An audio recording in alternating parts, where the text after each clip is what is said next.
दोस्तों इस वीडियो के माध्यम से आज हम आपको बताने वाले हैं कि हमारा जो फ्रिज है वो कूलिंग क्यों नहीं कर रहा है, क्या क्या समस्या उसमें आती है जब फ्रिज कूलिंग नहीं करता है।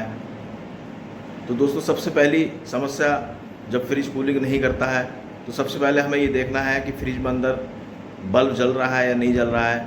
यदि दोस्तों फ्रिज में बल्ब नहीं जल रहा है तो हमें सबसे पहला जो काम करना है वो ये करना है कि हमें जो फ्रिज का प्लग लगा होता है उसको बाहर निकाल लेना है और जिस बोर्ड में हम फ्रिज का प्लग लगा रहे हैं उस बोर्ड में चेक करना है कि इसमें पावर आ रही है या नहीं आ रही है, करंट आ रहा है या नहीं आ रहा है।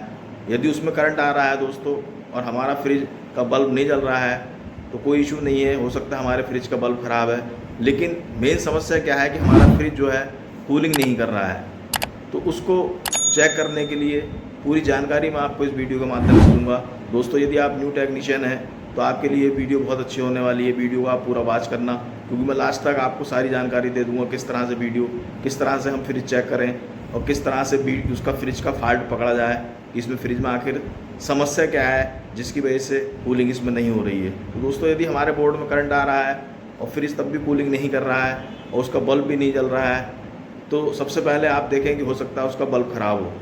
बल्ब ना जलना कोई इशू नहीं है, क्योंकि बल्ब ख़राब हो जाता है, फ्रिज तब भी चलती रहती है और कूलिंग करती है। लेकिन यदि फ्रिज बिल्कुल कूलिंग नहीं कर रही है तो उसके कई कारण हैं। सबसे पहला कारण तो यह है दोस्तों कि हम उसकी जो रिले और ओवरलोड है हम उसको निकालें बाहर, और यदि आप चेक कर सकते हैं तो उसको आप चेक करें कि क्या वो सही है या ख़राब है।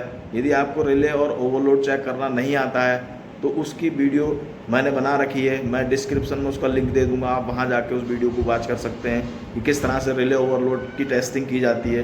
दोस्तों यदि हमारा रिले और ओवरलोड ख़राब है तो हमारा, क्योंकि जब ओवरलोड और रिले ख़राब होता है तो वो कंप्रेसर को स्टार्टिंग नहीं दे पाता है। तो पहला फॉल्ट तो ये है कि हमारा रिले और ओवरलोड दोनों आइटम ख़राब हो सकते हैं या एक आइटम भी उसमें से कोई ख़राब हो सकता है। तो हमें सबसे पहले वही वॉच करना है कि हमारी रिले और ओवरलोड सही है या नहीं है। यदि दोस्तों हमारा रिले ओवरलोड ख़राब है तो भी ये कंडीशन आएगी। दूसरा स्टेप मैं आपको बता दूं कि यदि हमारा फ्रिज बिल्कुल भी कोई मूवमेंट नहीं है उसमें, देखिए दोस्तों यदि आप फ्रिज चेक करने जाएं तो अपने साथ एम्पियर मीटर ज़रूर लेके जाएं, क्लैम्प मीटर लेके जाएं, उसमें एम्पियर भी आप चेक कर सकते हैं। यदि आपका बोर्ड है, टेस्टिंग बोर्ड है, तो उसमें एक एम्पियर मीटर होना चाहिए। बहुत ही आसानी से आप वॉच कर सकते हैं कि फ्रिज में क्या प्रॉब्लम है यदि आपके पास एम्पियर मीटर बोर्ड है और एम्पियर मीटर उसमें लगा हुआ है। क्योंकि जब आप अपने बोर्ड में उसका प्लग लगाएंगे और आप फ्रिज को स्टार्ट करेंगे, यदि फ्रिज में स्टार्टिंग है, रिले ओवरलोड उसका सही है, थर्मोस्टेट उसका सही है, तो आपका जो बोर्ड है, एम्पियर मीटर है, वो एम्पियर लेना शुरू कर देगा और आपको पता चल जाएगा कि हमारा जो फ्रिज है उसमें क्या प्रॉब्लम है। यदि दोस्तों एम्पियर मीटर आपके पास नहीं है तो आप ये करें कि रिले ओवरलोड बदलने से पहले यदि आपको लग रहा है कि इसके रिले ओवरलोड सही है तो आप सबसे पहले कंप्रेसर चेक करें, उसका कंप्रेसर चेक करें। कंप्रेसर कैसे चेक करते हैं, कंप्रेसर की टेस्टिंग क्या है, इस पर भी मैंने वीडियो बना रखी है, उसका लिंक भी मैं आपको डिस्क्रिप्शन में दे दूँगा। कंप्रेसर चेक करने के बाद यदि आपको लगता है कि हमारा कंप्रेसर ओके है तब आप ये मान के चलें कि इसकी रिले ओवरलोड ख़राब है और आप नई रिले ओवरलोड लगा देंगे, फ्रिज स्टार्ट हो जाएगा और कूलिंग आना शुरू कर देगी। दोस्तों दूसरा जो इसमें पॉइंट है, जो फॉल्ट आता है, जब हमने फ्रिज का प्लग अपने बोर्ड में लगाया उसने एम्पियर बिल्कुल नहीं लिया तो आप ये भी मान के चलिए उसका थर्मोस्टेट भी ख़राब हो सकता है। आप थर्मोस्टेट को बाहर निकालें, थर्मोस्टेट को खोलें, खोलने के बाद उसमें दो वायर होती हैं, उन दोनों वायरों को आपस में मिला दें, मिला के आप फ्रिज स्टार्ट करें। यदि आपका फ्रिज स्टार्ट हो जाता है, कंप्रेसर आपका स्टार्ट हो जाता है तो एक तो एम्पियर लेना शुरू कर देगा। यदि आपके पास एम्पियर मीटर नहीं है तो वाइब्रेशन आनी शुरू हो जाएगी, यानी कि हमारा फ्रिज का कंप्रेसर ओके है और चलने लगा है। तो ये तीन मैंने आपको बहुत ही मेन पॉइंट बताए कि आप कंप्रेसर चेक करें, ओवरलोड चेक करें, थर्मोस्टेट चेक करें।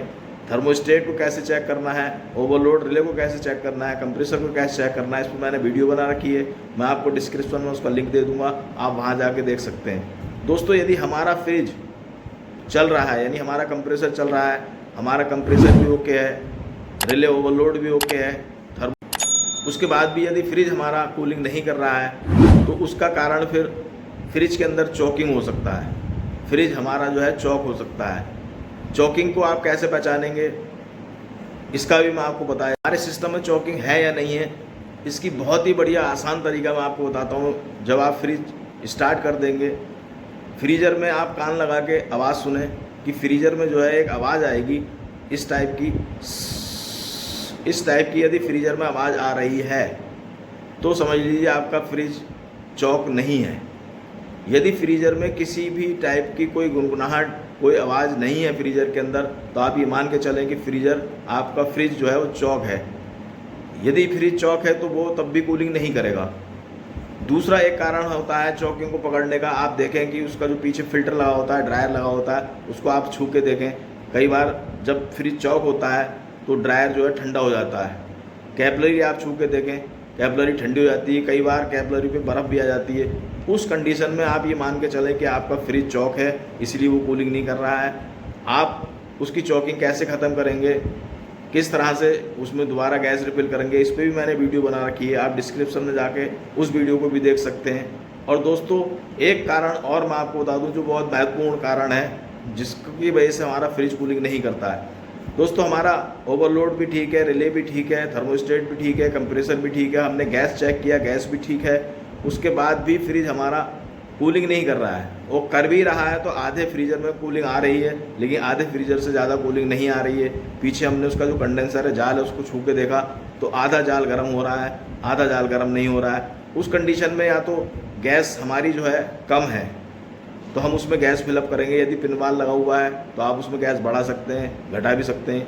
यदि कंप्रेसर में पिन बाल नहीं लगा है, पंचिंग किया हुआ है, तो आपको फिर उसको काटना पड़ेगा। और काटने के बाद आपको सबसे पहले गैस फिलअप करने से पहले आपको कंप्रेसर का प्रेशर चेक करना पड़ेगा। कंप्रेसर का प्रेशर कैसे चेक करते हैं इसके बारे में भी मैंने वीडियो बना रखी है, वो भी आप डिस्क्रिप्शन में जाएंगे, लिंक दे दूंगा, उसको भी आप वहाँ पे देख लें। यदि आपका कंप्रेसर एम्पियर ओके ले रहा है, यदि आपके कंप्रेसर का प्रेशर ठीक है, तब आप उसमें गैस रिफ़िल करें। गैस कैसे रिफ़िल करेंगे, गैस कैसे डालेंगे, उसके बारे में भी मैं वीडियो बना चुका हूँ, मैं डिस्क्रिप्शन में उसका लिंक दे दूँगा, आप वहाँ जाके उसको भी देख सकते हैं किस तरह से हम फ्रिज में गैस डालें, गैस रिफ़िल करें, कितनी गैस डालें, इस पूरा प्रोसेस मैंने उस वीडियो में बता रखा है। तो दोस्तों यदि फ्रिज हमारा कूलिंग नहीं कर रहा है तो उसके मैंने 3-4 स्टेप बताए हैं, जो यदि आप इन स्टेपों को फॉलो करेंगे तो आपको फ्रिज सही करने में कोई प्रॉब्लम नहीं आएगी और आप घर पर भी फ्रिज सही कर सकते हैं। दोस्तों सबसे इम्पॉर्टेंट बात यह है कि आप जब यदि टेक्नीशियन है तो आप जब भी फ्रिज चेक करने जाएं पूरा सिस्टम अपना लेके जाएं, तभी आप फ्रिज को प्रॉपर तरीके से चेक कर पाएंगे, चेक कर सकते हैं। और यदि आप फ्रिज घर पे ठीक कर रहे हैं तो आपको कॉमन यही करना है कि आप रिले ओवरलोड उसका बदल दें, थर्मोस्टेट डायरेक्ट कर दें जैसा कि अभी मैंने बताया था। और वो यदि चल जाता है, कूलिंग होने लगती है तो सो बेटर। नहीं तो मेरा सजेशन ये है कि घर पर इस टाइप का काम नहीं कर पाएंगे आप, तो आप अच्छे टेक्नीशियन को बुलाएं।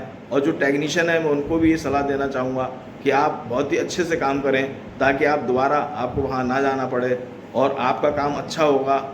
तो आपके काम अच्छे होने से सारे टेक्नीशियन भाइयों की इज्जत बढ़ेगी। यदि आप काम ख़राब करेंगे तो सभी टेक्नीशियनों पे इसका फ़र्क पड़ता है। तो दोस्तों आज की वीडियो यहीं समाप्त करते हैं। यदि आपको वीडियो अच्छा लगा हो तो हमारे चैनल को लाइक करना, सब्सक्राइब करना, बेल आइकन को दबाना, ताकि हम जब भी कोई नई वीडियो डालें तो उसका नोटिफिकेशन आपके पास जाए और आप उससे कोई जानकारी हासिल कर पाएँ। Thank you.